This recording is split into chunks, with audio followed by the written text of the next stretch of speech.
你是台湾人吼，你在银行上班吼，你会说广东话吼？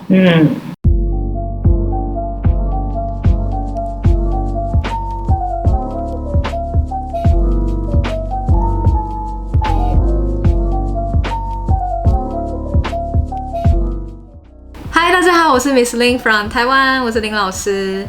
今天的特别来宾，我妹妹曾秀。Hello， 大家好。那我们今天要来讨论，为什么台湾人这么喜欢说嘿吼？这个可能要真的住在台湾才会发现这件事情，或者是你一直听或是看台湾剧或台湾电影，你才会真的发现我们有这个习惯，而且是真的。然后这个在课本上也不会教，所以我真的很建议大家一定要记住这个。所以我们今天要来讨论我们为什么会有这个习惯。那记得要开启字幕功能。然后我也想要谢谢 Ryoko， 他帮我们加了日文的字幕。那我们现在就开始吧。你觉得呢？为什么我们要说嘿吼吼嘿嘿嘿吼吼吼？你问我，我真的不知道就习惯了。那你觉得代表什么意思？有一点肯定的感觉吧，像你要去吃饭吼。你真的要去吃饭吼？你真的要去吃饭吼？吼，很像是对不对？是不是一种确认的感觉？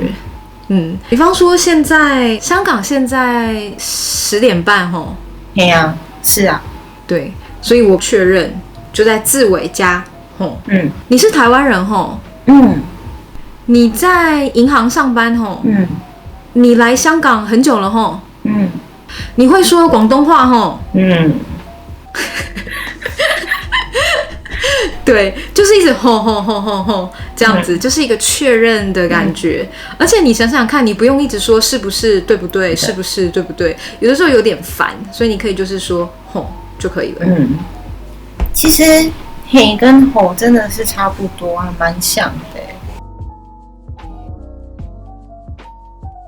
对我来说，我觉得嘿嘿嘿是我在接收讯息。比方说，你跟我讲一个故事，你跟我讲很多的事情，所以我但我也可以说嘿嘿吼吼吼。对啊，就一个很自然的习惯。特别你会觉得爸爸妈妈他们那一代的比较常说吗？对，还蛮长的。我朋友的妈妈很喜欢跟我说嘿嘿。我觉得有时候是可能对方没有讲话吧，然后他自己要帮自己接话，就是说嘿，是这样吼，嘿，就会这样讲话。对，接住空白的话，然后就会这样讲话。可以填自己的空白，对，然后或是填这个对话的空白。对，我觉得有一点，嘿嘿吼。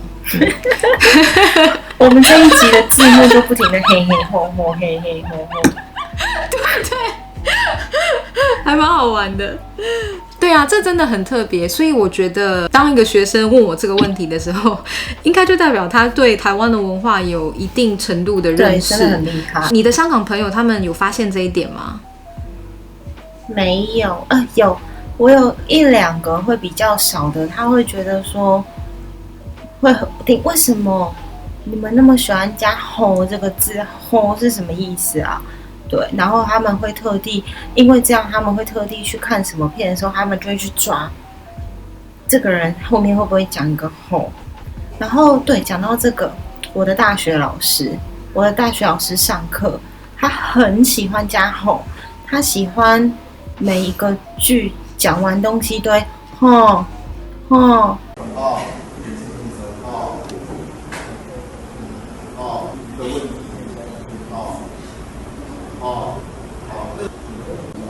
他就不停的吼吼吼这样，我一整堂课我就觉得哇，好晕哦，他不停的吼吼吼。对对对，我插一个话，让我想到我们的卫福部长陈时中，他也很喜欢讲吼。对，我觉得他们有时候就是想要人家是认可嘛，我不知道但是就会我觉得可能都有填空白，然后想要确认对方懂不懂，有没有接收到这个资讯，然后如果对方点头了，OK， 他们就会继续讲。对，特别我觉得讲电话的时候。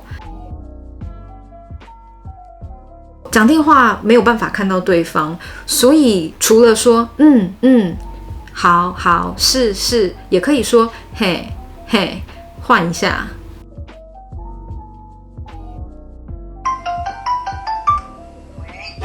喂妈，喂妈，你有这个经验吗？